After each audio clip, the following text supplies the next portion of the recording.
gente orou juntas e fomos dormir. E minha avó ficou no outro quarto.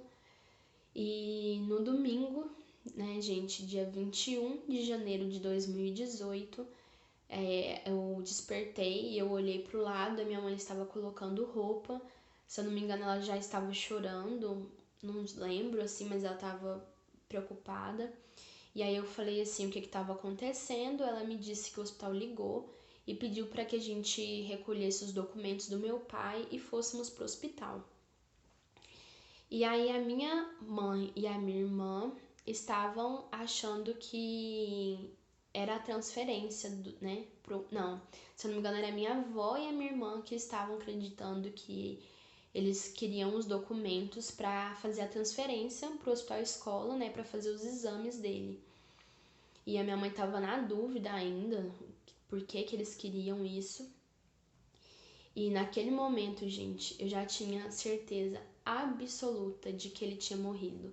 É como se Deus tivesse respondido a oração pra mim, assim, respondido a minha oração. Eu não sei como, eu não sei porquê, eu acho que Deus me trouxe essa consciência de que ele já tinha partido, de que ele já tinha falecido. E aí eu peguei e eu falava assim pra minha avó, pra minha irmã, não é a transferência, não é a transferência. Não é a transferência. E elas não acreditavam, elas ficavam assim, para de falar isso, é a transferência sim, é claro que é, eles querem que leve o documento dele, não sei o quê. Gente, só criando um parênteses aqui, quando a gente ia fazer as visitas, tinham várias outras famílias ali pra fazer a visita também, né, que estavam ali na UTI.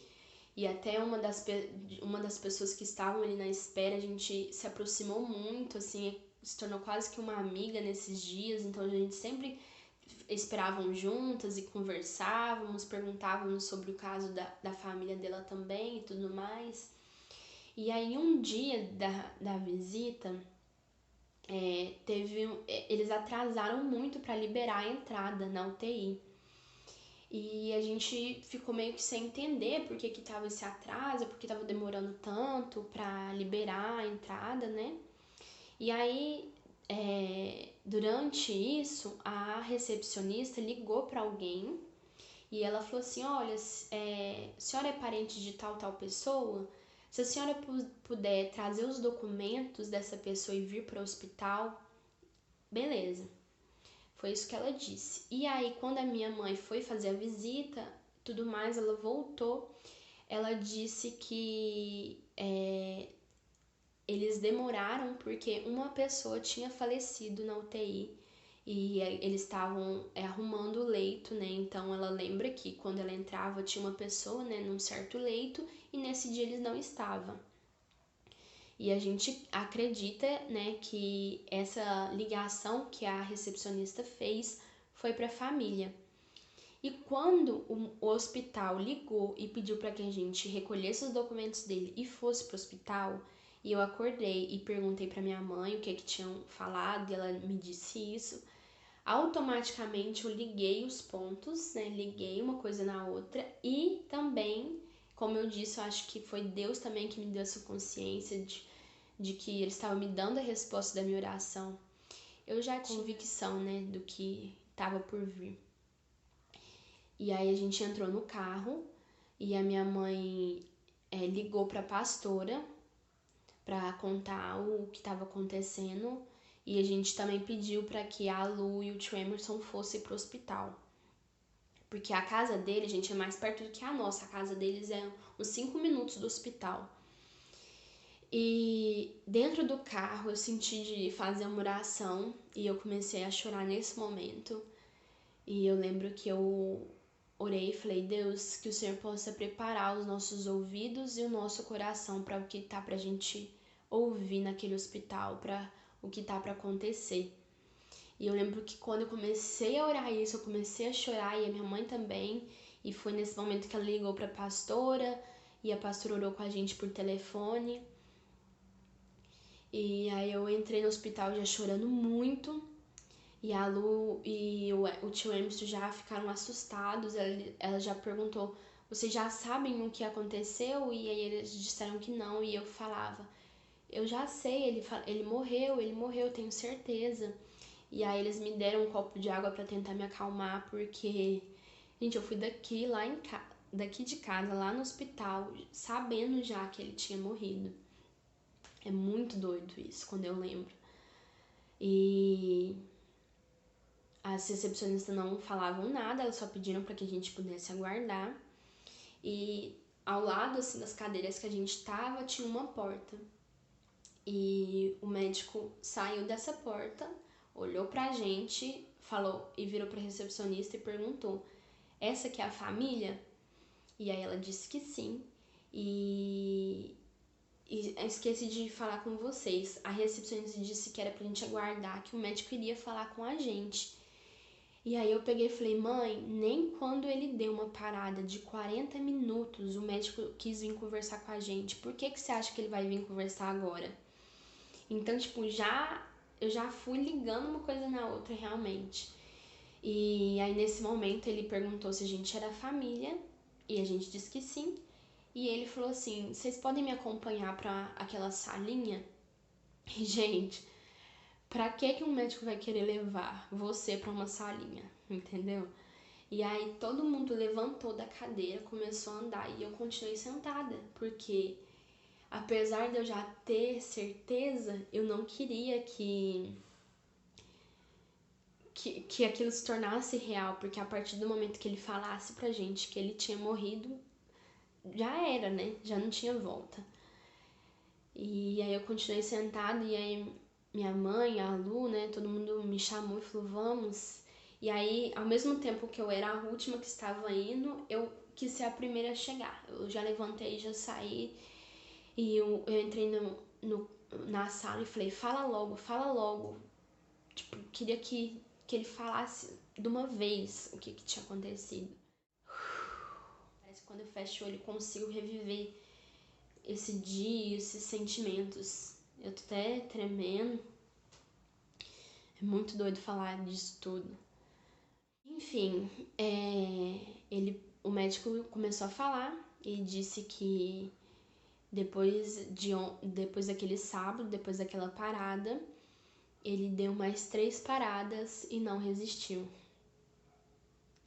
E aí, nesse momento, todas nós se jogamos no chão, todas nós, eu, a minha mãe, a minha avó, a minha irmã, que estava grávida de 6 meses. E a nossa reação foi esbravejar, né, botar pra fora. Então foram muitos gritos de choro. E aquele hospital fazendo aquele eco enorme. E vieram várias enfermeiras nos socorrer, vamos dizer, né? E eu lembro que eu tava com um copo na mão e eu comecei a rasgar o copo. Principalmente as enfermeiras, principalmente focaram na minha avó, que é de idade, na minha irmã, que estava grávida, né? E eu lembro, gente, que eu comecei a falar várias coisas. Foi até uma coisa que a Lu disse, que depois ela ficou muito preocupada comigo, porque eu comecei a falar que eu nunca mais ia ser feliz nessa vida, eu nunca mais vou ser feliz, eu nunca mais vou ser feliz. E eu falava: "Eu não quero mais formar", e eu tava com a minha viagem do Chile marcada para aquele ano. Já fazia muitos meses que a gente estava planejando, e era uma coisa que eu e meu pai sonhávamos juntos. E eu falava que não queria mais viajar, que eu não queria formar, que eu não ia casar, e que eu nunca mais ia ser feliz, e que eu não queria fazer mais nada da minha vida, e como que eu ia viver sem ele. Então eu saí, gente, falando tudo que veio na minha mente, falando um monte de coisa. E na minha cabeça a única coisa que passava é que eu nunca mais ia ser feliz, que eu nunca mais ia sorrir, que eu nunca mais ia ser alegre. Porque eu sempre me considerei uma pessoa muito feliz, muito alegre. E porque meu pai era muito assim e ele me passava essa energia, né? Então, a maneira que eu encontrei foi botar essas coisas pra fora nesse momento. E passou alguns minutos, a minha mãe pediu pra que eu ligasse pra minha tia. E eu lembro que eu liguei pra ela ainda nessa salinha e falei: "Tia, meu pai morreu, meu pai morreu". E ela também começou a chorar e a gritar no telefone. E aí a gente saiu dessa salinha depois de alguns minutos, sentamos nas cadeiras ali da sala de espera. E o médico veio, sentou com a gente e falou assim: a gente sabe que se ele tivesse sobrevivido, ele estaria num estado vegetativo. E aquela, gente, foi a resposta que eu precisava, assim, a maior confirmação de que a vontade de Deus é boa, perfeita e agradável.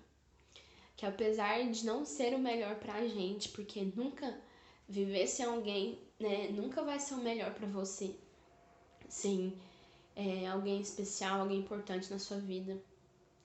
Mas foi o melhor pro meu pai, sem dúvidas nenhuma, sem dúvidas. É lógico que a gente queria que ele participasse de vários momentos especiais, do casamento da minha irmã, de conhecer a Helena, hoje em dia o Henrique, da minha formatura na escola, tudo mais.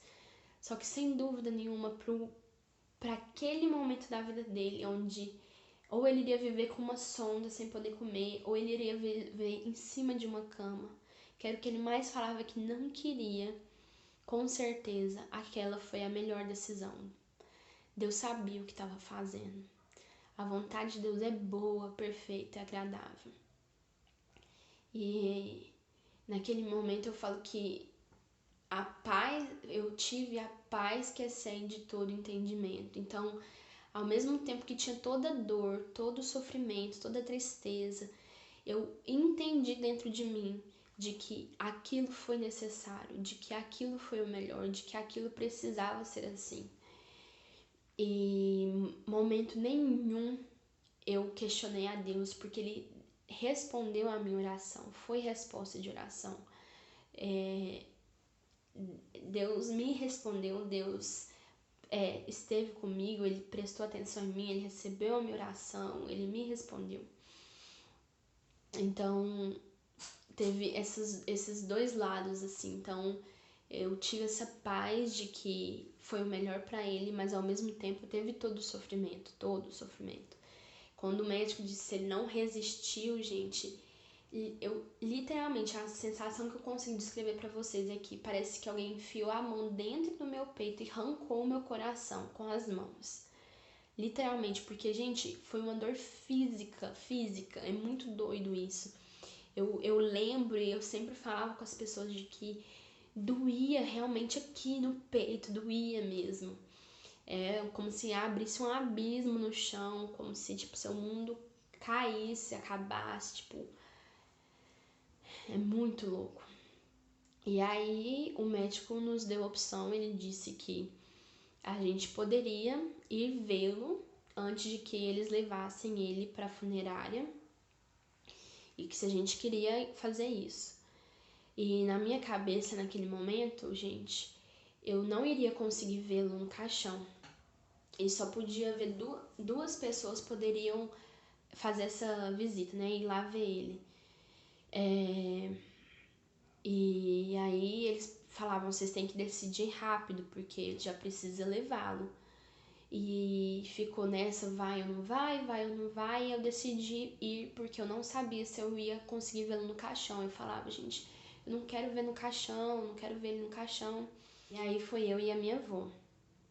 E aí eu lembro que quando eles abriram a porta lá pra gente poder ir, que era o caminho que elas faziam pra UTI, eu esgoelava, assim, eu gritava, eu falava, é ridículo. Eles não me deixaram entrar aqui pra ver meu pai vivo, agora quer me deixar entrar pra ver meu pai morto. Então eu lembro que foi um misto de sentimento tão louco de, tipo, eu poder entrar lá pra ver ele morto e eles não ter deixado eu entrar pra ver ele na UTI. Porque, querendo ou não, dos 10 dias de internação dele, eu só vi ele 4 dias. E então foi muito triste, assim, pra mim, muito difícil. E a gente andou todo o corredor e eu lembro que às vezes eu parava e colocava as mãos assim no joelho, chorava muito e a moça que nos levou disse, você tem certeza que você tá bem? Você tem certeza que você quer fazer isso? E eu falava, eu quero vê-lo. E aí, gente, ela abriu uma salinha pequenininha e foi igual cena de filme. Tinha uma maca com o corpo dele e tinha um lençol branco estendido em cima dele. É muito doido. E a hora que a gente entrou na salinha, ela puxou o lençol, né, de cima dele e ele tava bem inchado já, bem pálido, bem gelado. Tava morto ali na minha frente. Eu lembro que eu e minha avó abraçamos ele e eu coloquei a mão assim no rosto dele e eu falava: você não vai falar mais comigo, pai, você não vai falar mais comigo. E a boca dele bem branca, a língua bem branca. E eu fiquei nem 2 minutos ali, eu acho. Eu só abracei ele, falei isso e já saí e deixei minha avó lá. Minha avó já ficou alguns minutos a mais ali. E eu falo pra vocês que eu não me arrependo, mas eu não sei se foi o melhor vê-lo daquela forma, daquele jeito, daquela maneira ali.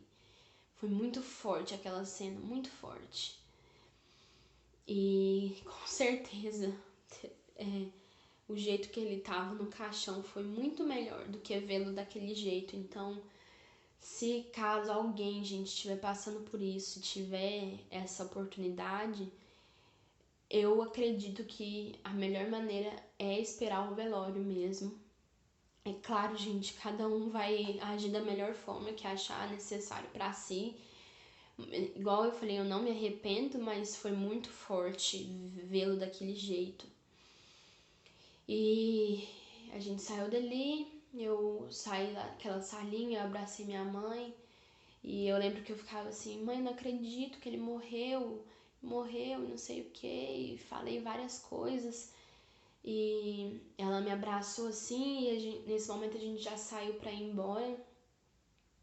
E eu lembro que eu falava assim: mãe, desculpa, porque a minha mãe, lógico, né, esbravejou junto com a gente ali naquele momento, mas depois ela tentou se acalmar pra socorrer, assim, eu e minha irmã ali, né, pra nos amparar.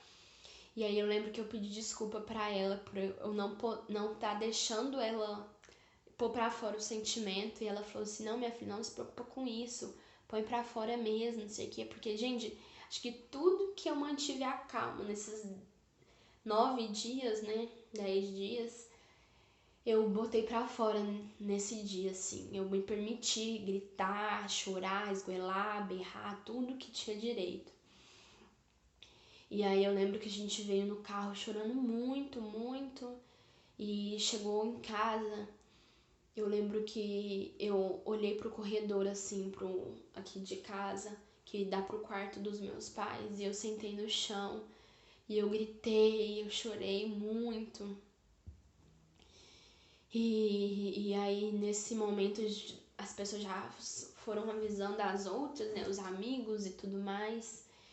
E foi chegando muita gente aqui em casa, foi chegando muita gente.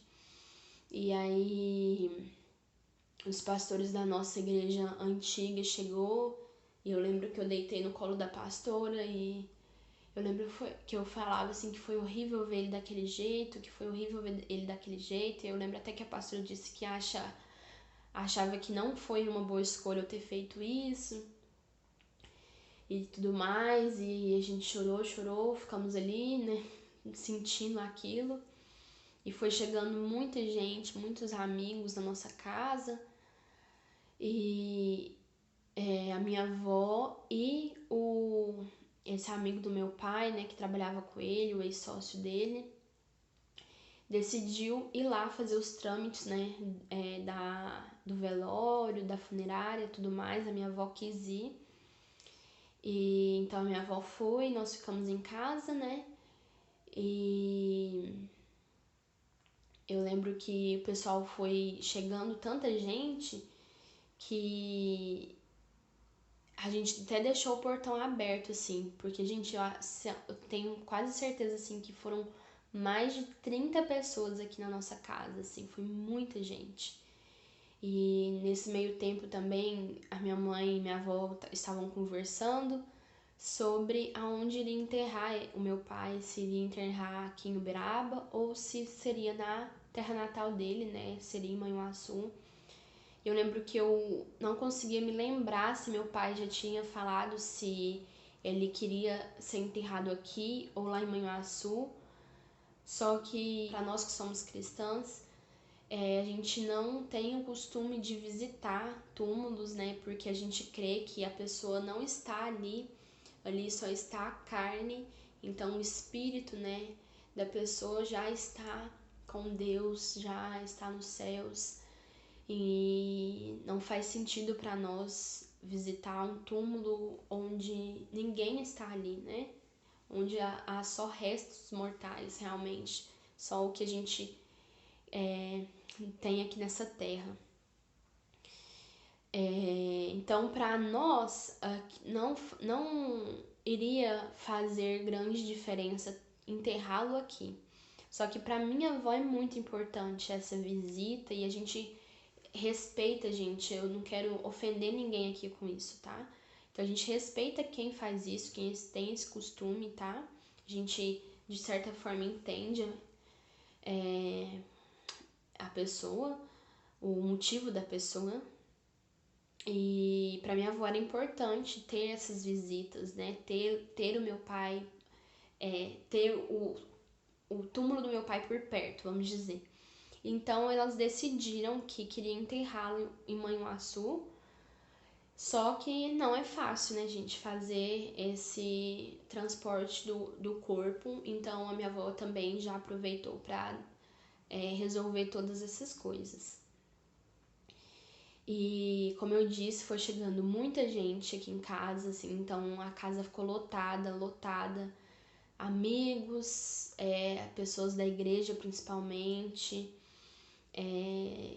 O pessoal foi chegando e eu lembro que ainda tinha muita comida, né, que a Bia tinha comprado no outro dia.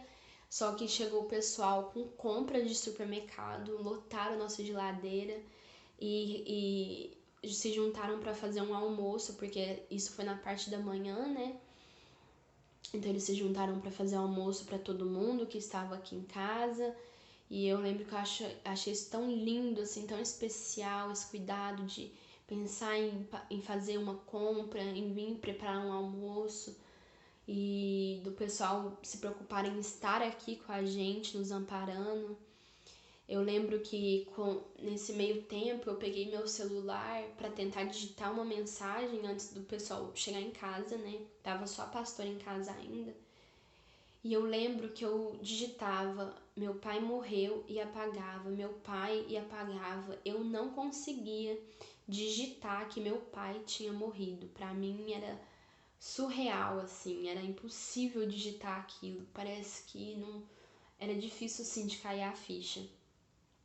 E então o pessoal que foi falando um com o outro e foi passando informação, o pessoal foi chegando em casa, foi nos acolhendo e vários amigos dele chorando por ele, sabe? Sentado no sofá, conversando sobre ele, sobre tudo que estava acontecendo. E para muitas pessoas, gente, foi um baque, porque para muitos parecia apenas uma internação, sabe? Parecia que ele só estava internado, passando mal. Para muitas pessoas não tinha consciência do real estado dele. Até porque, gente, para nós também era muito surreal, porque, como eu disse, o médico não conversava muito sobre isso. E ele disse para nós que em segunda-feira ele estava em casa e no domingo ele morreu. Então foi tudo muito rápido, muito inesperado. Querendo ou não, 10 dias é um curto espaço de tempo. E eu nunca perdi ninguém próximo de mim, nenhum amigo, nenhum parente, nenhum. Geralmente o pessoal perde avós, tios primeiro, né? E eu não, eu nunca tinha perdido ninguém muito próximo de mim, eu nunca tinha tido essa sensação antes. A única coisa que eu perdi, vamos dizer, foi o meu cachorro de infância, que já foi tão difícil, mas que nem se compara, né, a perder alguém. Então, imagina pra mim, com 17 anos, perder o meu pai de uma vez, sabe? E alguém que era tão próximo de mim que, tipo, eu ligava toda hora, eu tinha costumes com ele, tipo, a gente ia no cinema, a gente ia no supermercado, no banco, a gente virava madrugada juntos assistindo série, então, tipo, foi um baque muito forte, foi assim, surreal, assim, realmente, foi muito louco, tudo que vocês pensarem, tudo de ruim que vocês pensarem. A gente também lembra que minha irmã até brinca, assim, que nesse dia nem banho a gente conseguiu tomar sozinha. Então a minha irmã foi tomar banho e tinha umas 5 pessoas junto com ela tomando banho, assim. Nossas amigas tentando conversar com a gente, tudo mais. E nisso tudo, né, gente, as horas foram passando, a minha avó chegou em casa com as informações do como que ia ser o velório, né, pra gente passar pro pessoal, avisar todo mundo. E chegou com a certidão de óbito dele, vou mostrar pra vocês aqui. Certidão de óbito, Luiz Gustavo Lopes. E assim que ela chegou em casa, eu já peguei, que eu tava doida pra ler assim. E tá aqui, data e hora do falecimento. 21 de janeiro de 2018, às 7h40 da manhã, porque a gente não sabia que horas que ele tinha partido, né? Porque a gente só foi pro hospital, como eu disse, por volta de umas 8h30, por aí. E aqui tá escrito causa da morte, acidente vascular encefálico isquêmico, né? Que é praticamente um AVC, né? Que ele teve. Insuficiência renal crônica agudizada, que é o que eu disse que os rins dele estavam muito sérios, né? Tava bem ruim os rins dele. Hipertensão arterial sistêmica, que é a pressão alta, e diabetes mellitus tipo 2. Então, gente, não teve só uma causa da morte dele, foi várias coisas que acarretaram isso tudo. Realmente o que tirou a vida dele foi a parada cardíaca, né? Mas por esses vários motivos. Então, realmente são muitas coisas. E aí, o velório dele, se eu não me engano, gente, começou 11 horas da manhã, numa, eu não sei se chama capela ou se chama uma sala que tem de frente ao cemitério aqui da nossa cidade, é unido, né? A sala já é unida com a parte do cemitério ali do enterro. E é bem próximo da nossa casa também, é até antes do hospital, assim, quase que colado com o hospital. E aí, quando deu o horário do velório, o pessoal que estava aqui em casa, tudo se dirigiu para lá, né? Até durante esse trâmite do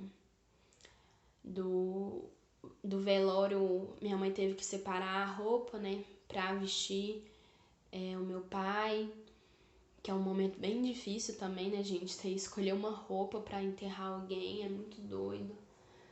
E aí ficamos nessa. Eu lembro que eu não quis comer de jeito nenhum, gente. Eu tava com zero fome, zero apetite, não queria botar nada na boca. E o pessoal insistiu bastante de eu almoçar, de eu comer pelo menos o salgado que tinha e tudo, e eu não quis de jeito nenhum.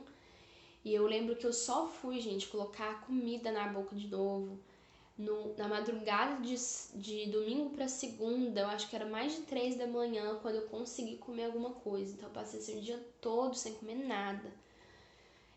Então o pessoal saiu daqui, se dirigiu lá pro velório.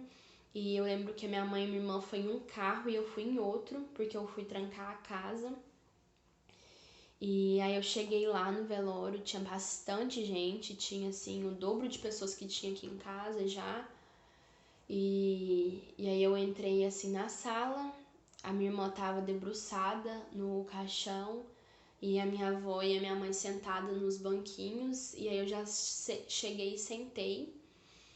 E é esquisito essa situação, porque você chega e todos os olhares se voltam pra você.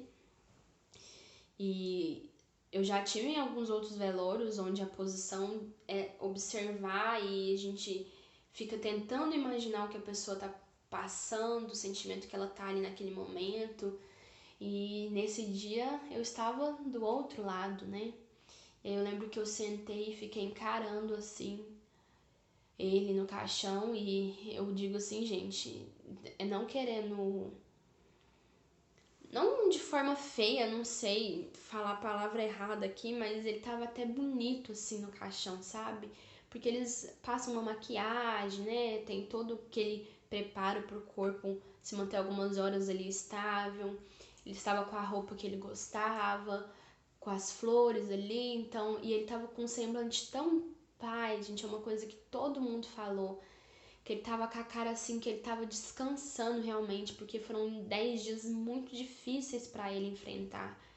Então ele tava assim, com um semblante bem tranquilo, então eu falo assim, que ele tava até bonito assim, sabe, comparado à situação que eu vi ele no hospital.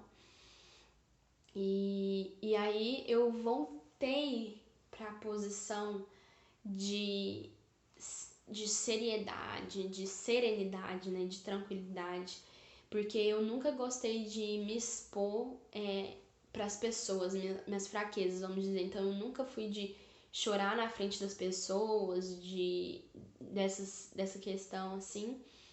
Então, quando a casa começou a encher já, que já começou a lotar de gente, eu já tinha conseguido me acalmar, me tranquilizar. E aí eu não fiquei mais chorando assim. Então a minha posição foi me recolher de novo. Então, durante todo o velório, praticamente, eu quase não chorei no velório em si. E é algo que várias pessoas comentaram comigo depois, que ficaram preocupadas comigo, de que eu estaria me fazendo de forte, de que eu não estaria pondo minhas emoções para fora. E foi o jeito que eu encontrei de me expressar ou de lidar com aquela situação. Então eu falo que tudo que eu precisava botar para fora naquele momento eu fiz no hospital e eu fiz em casa, mas no velório realmente eu decidi ficar mais tranquila, às vezes até por questão de me sentir intimidada com aquela quantidade de pessoas.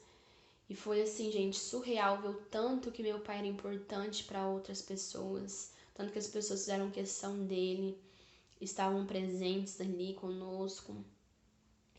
E, e eu lembro assim uma cena muito especial para mim, não menosprezando a presença de ninguém, gente, que estava lá. Eu agradeço demais quem esteve presente naquele dia. Só que eu lembro que eu saí assim da porta dessa sala. E aí a hora que eu tava olhando pra frente assim, eu vi todas as minhas amigas de escola vindo assim, andando em direção a mim. E eu até me emociono lembrando disso, porque eu achei muito doido, porque eu não conseguia avisá-las. E elas estavam lá. Elas fizeram questão de estar presente, apesar de não conhecerem o meu pai. Eu acho que elas viram meu pai poucas vezes, né? Tiveram contato com meu pai poucas vezes. E elas fizeram questão de estarem naquele momento. Muito obrigada, meninas. Foi linda, assim, eu estar na porta, assim, vê-la chegando. E aí eu lembro que eu falei assim, como que vocês souberam? Como que vocês estão aqui? E aí elas falaram que viram através do Facebook, se eu não me engano, no Facebook da minha irmã. E decidiram ir lá me visitar.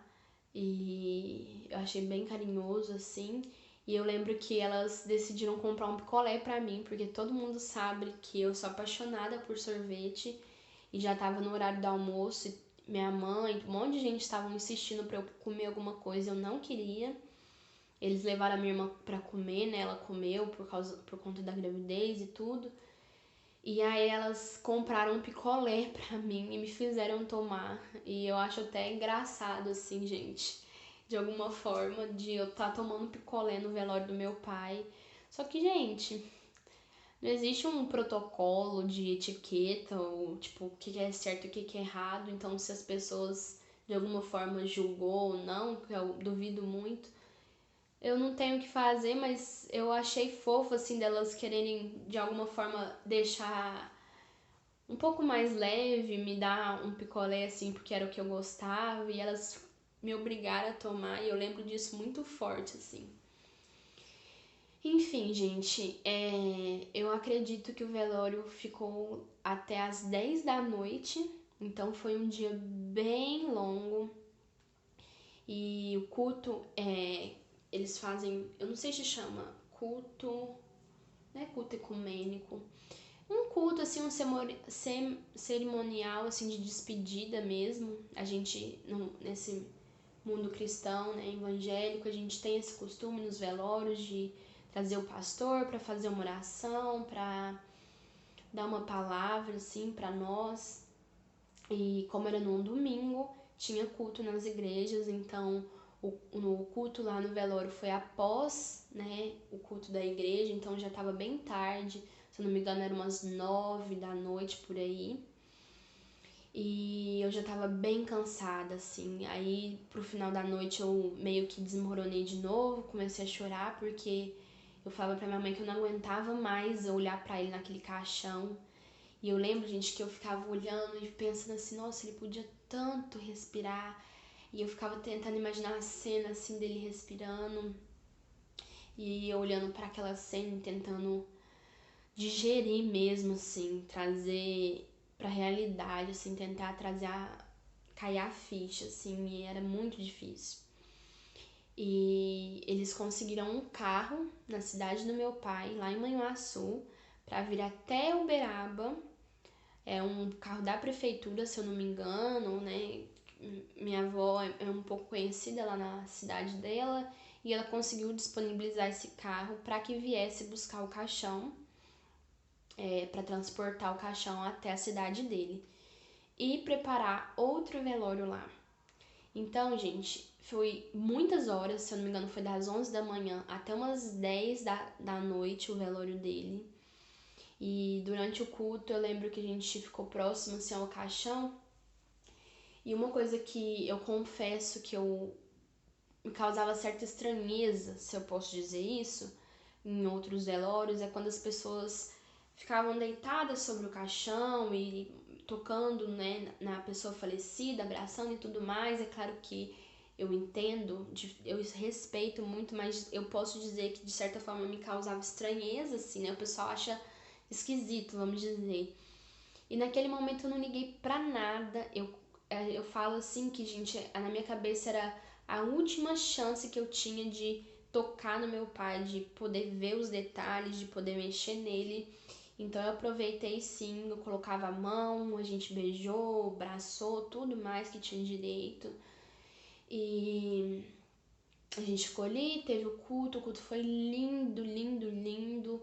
Nós cantamos alguns louvores que meu pai gostava, oramos e tudo mais. E aí veio um pessoal da funerária para arrumar o corpo novamente para que ele aguentasse a viagem. Então eles fecharam, todo mundo saiu, eles fecharam a salinha para preparar o corpo. E nesse período, gente, eu não sei da onde a minha mãe tirou força de ir até o hospital para poder agradecer às enfermeiras maravilhosas que cuidaram do meu pai. Então, minha mãe não perdeu tempo, vamos dizer, só falando coisas ruins sobre as enfermeiras de lá. Então, ela com certeza se sentiu na obrigação de agradecê-las. Ela até queria dar um presente para elas, mas elas não aceitaram de forma nenhuma, porque elas disseram que elas estavam ali para isso, para trabalhar e para cuidar das pessoas. E isso foi uma das coisas assim que eu tive mais certeza ainda da minha escolha, de que eu queria ser uma dessas profissionais, eu queria cuidar dos pacientes e mais ainda cuidar das famílias, porque a família sofre tanto quanto no paciente ali. E isso me deu mais gás ainda para escolher a minha profissão. Então minha mãe foi lá e aí ela voltou e durante todo o velório, gente, uma coisa linda também que eu acho que tem muito a ver com essa questão do da irmandade assim da igreja, da amizade, do carinho, é que o pastor da nossa igreja antiga decidiu recolher com todo mundo uma oferta, né? Uma oferta financeira, porque a gente ia ter muitos gastos durante a viagem, tanto com transporte, com alimentação, com tudo mais. E ele sentiu no coração de fazer isso. Então, praticamente todas as pessoas do velório ofertaram na nossa vida. A gente só soube depois, né, disso, mas eu achei incrível, eu achei lindo. E lógico, gente, não é por questão do dinheiro em si ou do valor que foi arrecadado, mas do gesto, da preocupação de todo mundo. E o pastor deu o carro dele para nos levar, porque o carro da funerária ia levar o caixão, né, que veio da cidade do meu pai, e a gente precisava de um carro que fosse transportar, né, a gente. Então o pastor disponibilizou o carro dele e um irmão da igreja para que dirigisse o carro. Vários homens da igreja se dispuseram, falaram que poderiam fazer isso. E aí o pastor escolheu um irmão, nós ofertamos na vida dele também uma quantia de dinheiro por isso.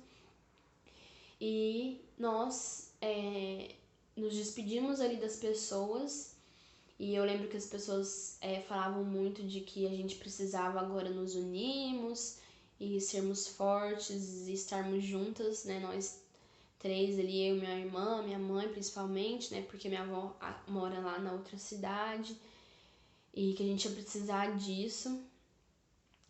E muitas pessoas falam, né, que ou um luto destrói uma família ou une a família, e isso é muito complicado, gente, porque não é um passe de mágicas.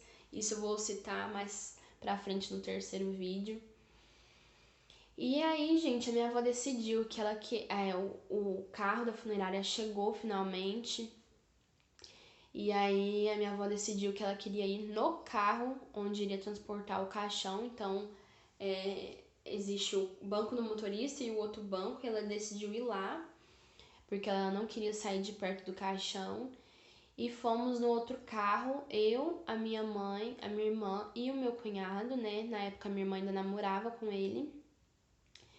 E a gente enfrentou, depois de tantas horas de velório, 8 horas de viagem, gente, até a cidade do meu pai.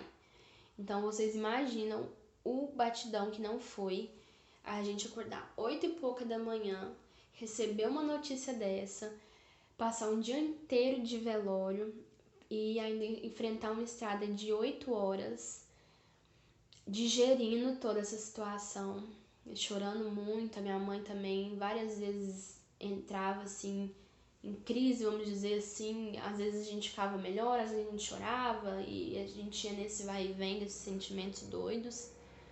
E, gente, foi muito difícil passar essas 8 horas com o carro da funerária na nossa frente, porque o carro atrás é de vidro, então dava pra ver o caixão com aquela coroa de flores. Praticamente não dormi, gente. Eu não lembro de dormir no caminho. Tipo, se eu dei alguns cochilos, foi super rápidos. E aí, durante a madrugada, né, a gente parou num posto. Foi quando eu consegui comer alguma coisa, porque aí sim eu já tava com muita fome. E aí a gente parou pra comer, pra ir ao banheiro. Mas a gente parou, se eu não me engano, só 2 vezes. Então, uma viagem, gente, que duraria umas 12 horas no mínimo, ou mais, bem mais, 15 horas, não sei, a gente fez em 8 horas. E aí nós chegamos lá de manhã, o carro da funerária foi para uma das funerárias da cidade lá para preparar o corpo novamente, porque, querendo ou não, gente, o corpo entra, né, em decomposição muito rápido, então tinha que manter o corpo bem pro velório. E nós fomos pra casa das minhas tias, da minha avó. Na verdade, minha avó morava na cidade e minhas tias moravam numa cidade vizinha, que é a menos de 1 hora de lá. Então, durante o domingo que nós tivemos o velório aqui em Uberaba, elas foram pra lá. E foi bem difícil, assim, quando a gente chegou lá, a gente mal desceu do carro, e aí minhas tias desceram todas, assim, chorando já muito, abraçando a gente. E aí elas tinham preparado um café da manhã pra gente, mas eu também não consegui comer no café da manhã. E, gente, foi assim, nem meia hora que a gente chegou na cidade e a gente já precisou ir pro outro velório, pro segundo velório. E aí eu não tinha certeza se eu queria ir para esse velório, eu tava bem cansada, não de cansaço físico, mas cansada emocionalmente de vê-lo no caixão, sabe? Então eu fiquei indecisa se eu ia ou não. Então a minha mãe foi novamente, a minha mãe e minha irmã foi na frente e eu fiquei lá com a nossa família. E durante esse período que a gente ficou lá, o nosso avô chegou lá, minha mãe e minha irmã estavam lá, todo mundo tava lá ainda. E meu avô chegou, gente, mãe é o pai da minha mãe, né? Então ele era o sogro do meu pai. E ele chegou a passar mal, assim, gente. Ele entrou numa crise de choro tão grande. E a gente lembra, assim, com tanto carinho disso, de como ele ficou sentido, sabe? Porque às vezes as pessoas falam de sogro, sogra, essas coisas. E foi lindo. Lindo assim, gente. Não querendo, de novo, falar a palavra errada, mas assim, de ver a preocupação dele, sabe? A gente ficou até preocupada com ele, tipo, vô, calma, respira, o senhor tem que se acalmar, porque ele tem problema do coração. E ele ficou bem emocionado. E aí a gente foi pro velório. A Ju, que na época era namorada ainda do meu primo, querida demais, tempo inteiro do meu lado, gente. Eu lembro disso com muito carinho, viu, Ju? Muito obrigada. O tempo inteiro ela ficou do meu lado durante o velório. Se preocupou demais com a gente, nosso primo Gabriel, todo mundo da nossa família ficou preocupado em estar do nosso lado ali, nos amparando. E mais calma do que eu estava no velório aqui em Uberaba, eu estava lá em Manhuaçu, então eu fiquei bem na minha, porque lá tinha muitos amigos que eu não conhecia do meu pai, então tinha muitos amigos de longa data, muitos parentes do meu pai estavam lá, então eu quis deixar espaço para eles mesmo terem um momento deles, então eu tive o meu momento aqui em Uberaba e decidi deixar o espaço deles lá para eles poderem ter um momento deles também. Então a gente velou ele numa igreja onde meu pai e minha mãe se casaram. Então eles têm um salão lá, então a gente velou ele lá para os amigos e família do meu pai da cidade dele poder ir lá. E foi bem difícil, né, ver a família dele entrando, né, as irmãs dele, os sobrinhos. A gente se preocupou muito também com eles. Minha tia chegou com bastante dificuldade, assim, perto do caixão. A gente explicou pra ela que ele tava sereno, tava com a face tranquila, assim, como se ele estivesse realmente descansando. Então, elas tiveram um momento delas ali. E eu lembro que pra mim foi bem difícil esse segundo dia, porque demorou muito ainda. Então a gente chegou lá de manhã e o enterro dele foi apenas 4 da tarde. Então eu não aguentava mais. Eu falava pra minha mãe, mãe, por favor, adianta o enterro, vamos acabar com isso logo e não sei o quê. Só que tinha muita gente ainda pra ver ele, a programação do cemitério lá também, né, tava pras 4 da tarde. Então foi bem complicado pra mim passar por todo esse segundo dia de novo, viver 2 velórios. Então nesse dia eu tentei me distrair mais, conversando mais e ficando mais de longe. Uma coisa que a gente achou bem especial, assim, é que nessa igreja eles nos deram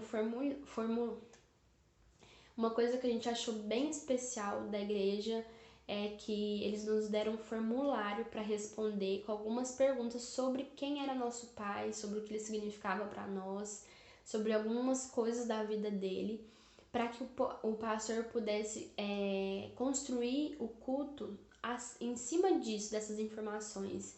Então foi um culto bem íntimo, bem especial, feito para nós, para o nosso pai.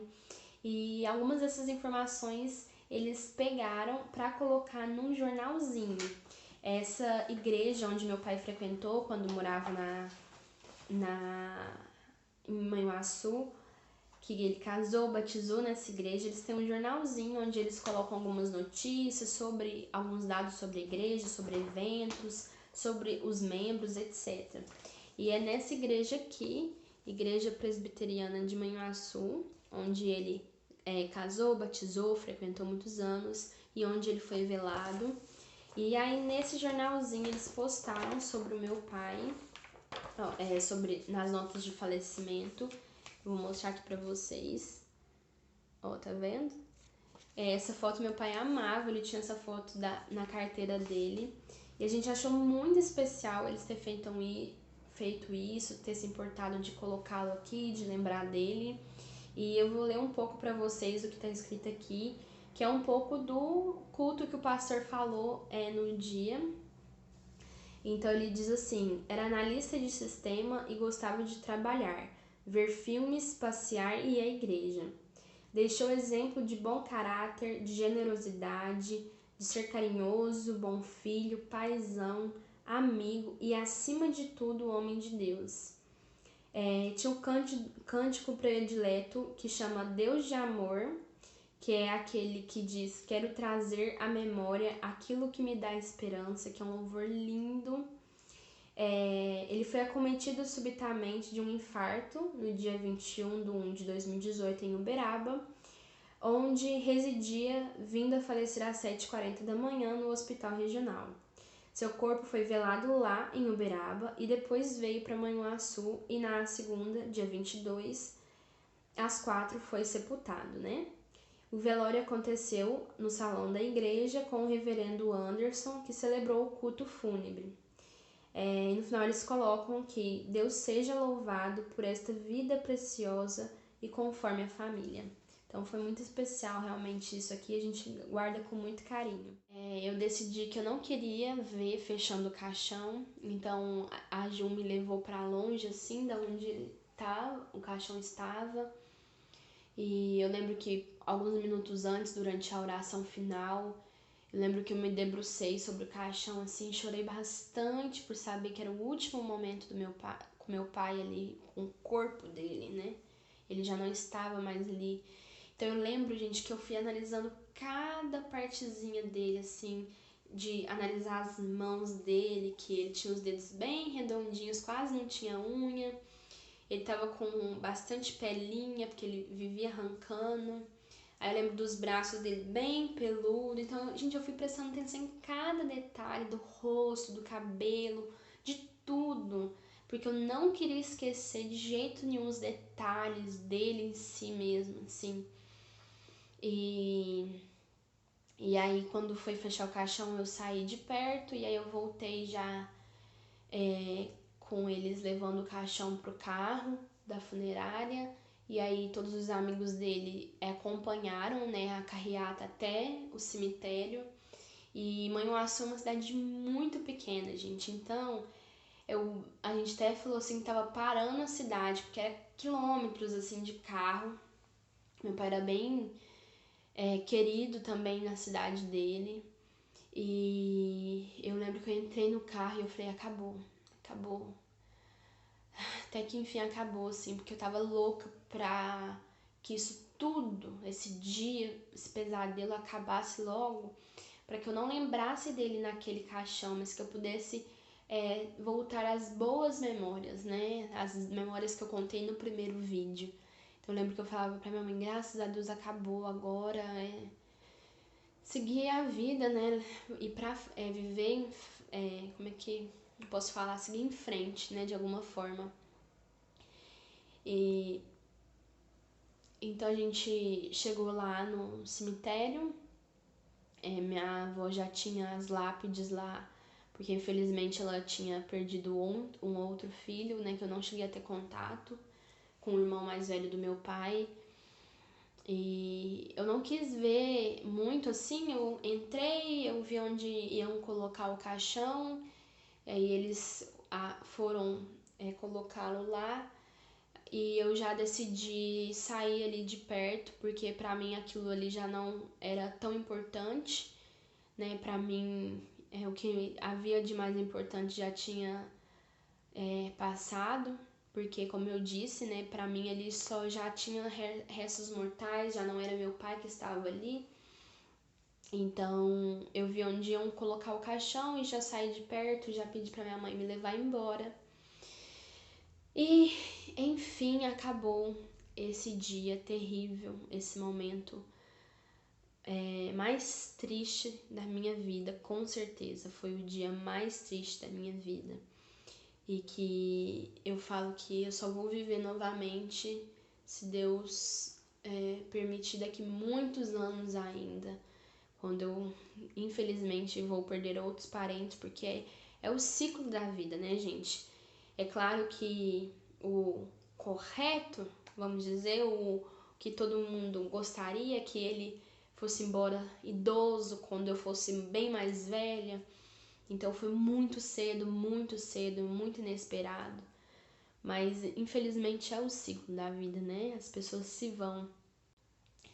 E eu termino esse vídeo aqui. E o terceiro vídeo eu conto a partir daqui, né? O depois, o processo de luto e de recuperação após o enterro dele. Tá bom? Então, gente, eu quero pedir desculpa porque esse vídeo ficou extremamente longo. Eu tenho certeza que não é todo mundo que assistiu ele todo mundo que vai consumir este conteúdo, mas eu tinha a necessidade de contar isso com todos esses detalhes, para que eu deixe essa memória viva, porque apesar de dolorosa, ela é extremamente importante, ela faz parte da minha vida, faz parte da história do meu pai. Muitas pessoas às vezes não sabem de tudo isso e vão ficar sabendo agora. Mas eu achei muito importante falar isso pra vocês. Eu espero não entristecê-los, é claro que eu sei que é inevitável, mas que vocês saibam que foi um processo que nós fomos tratadas, cuidadas e amparadas por Deus. E uma das coisas que eu lembro que eu falei no grupo, né, para as pessoas que eu sempre passava as informações, é que Deus não falhou.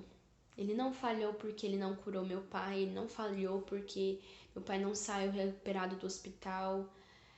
Deus não falha. Deus é perfeito e a vontade de Deus é boa, perfeita e agradável pra gente. Apesar de que é difícil de compreender e é difícil de lidar, eu sei que foi o melhor para o meu pai, apesar de não ser o melhor para mim viver sem ele. Tá bom? Então, eu espero que de alguma forma vocês tenham gostado desse vídeo. Agradeço para quem acompanhou tudo até aqui. Um grande beijo e até o próximo vídeo, tá bom? Então, se vocês puderem, curte, comenta e compartilha esse vídeo. Tchau!